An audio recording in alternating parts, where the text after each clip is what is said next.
I'm Bill Tucker from JB Equipment in Howell, Michigan, and I'm going to talk today about how to disassemble a 4-cylinder or 2-cylinder valve chamber and then reassemble it. I'm only going to do one cylinder, but they're all the same, so just keep in mind you do it 4 times or 2 times, depending upon which pump you have.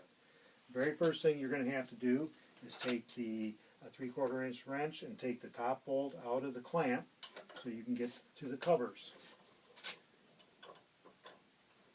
Disassemble that, and then you'll be able to get to the covers and then into the valves. Once you have that out, you take a screwdriver and you come into the open edge of your valve cover and walk it out. Now this is a new chamber, so it's easy to do, but if you have an old one, you have to do a little more prying. Once you take that out, you reach in with your finger and pull out the disc and spring assembly. The very next thing inside is going to be the cage assembly. And then you're going to get to the middle valve seat. And that seat is very hard to get out unless you have some way of prying it out. What we use here is a 3/8 inch pipe that is about maybe 10-12 inches long. It'll fit right down through the middle of the valve seat, and then you can get in there and wobble that around and it will walk that valve seat out. Once you've got it out, then you can reach in with your finger and kind of get it sideways, and then you'll be able to pull that valve out of there, valve seat out, with a screwdriver, and just kind of pop it up out of the valve seat area like this. Once you have that out, you can reach down in and get the bottom disc and spring assembly and the bottom cage.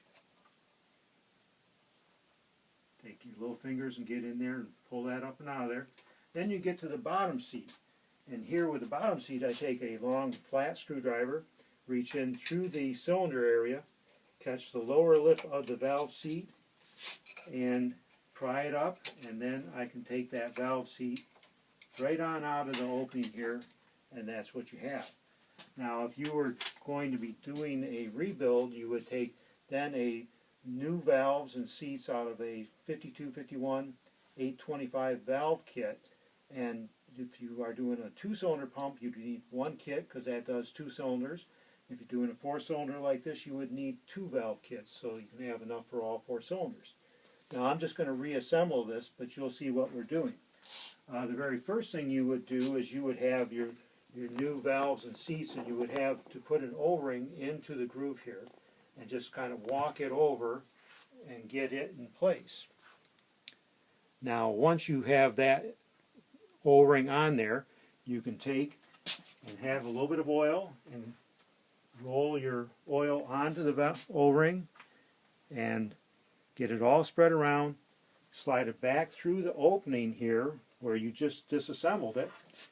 Take a tool, and we saw a tool that's a 12-56-38, and that tool has a little ledge on it that will go right into the middle of that valve seat. Then take your hammer and tap it down in place, and I always kind of walk that down in so you don't cut that O-ring as you're going in. So you just kind of wobble your tool around a little bit, and you'll hear when it gets down in solid. Then you're just reversing the process. You're taking your cage, putting it in, letting it drop all the way down in there. Of course this one's sticking a little bit. There we go. Then you put your disc and spring assembly in, and the flat goes down against the seat, so you always put them in with the spring up towards you, and you can just put it on your finger, drop it down in place. Now you're going to put the center seat in, and again get some oil on it, push it down in place, take that tool, and then kind of again just kind of walk it in place, and you can kind of feel once it gets there solid.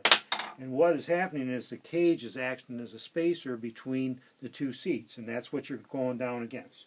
Now once you get that in place, you put your second cage in, your second distance spring, and again flat goes down against this valve seat, spring up towards you, and then you're going to take your cover with an O-ring only in the bottom groove. The top groove is for prying out, and here again you're going to put some oil on it so it walks down in there easily.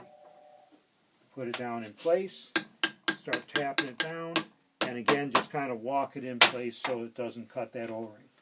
Once you've done that, you can put your cover and bolt back in place, and go ahead and tighten it very tight. I'm sure there's a torque value, but real tight is a mechanic's way of doing it. And now you've done either a 4-cylinder or 2-cylinder valve chamber assembly, and that's very simple to do.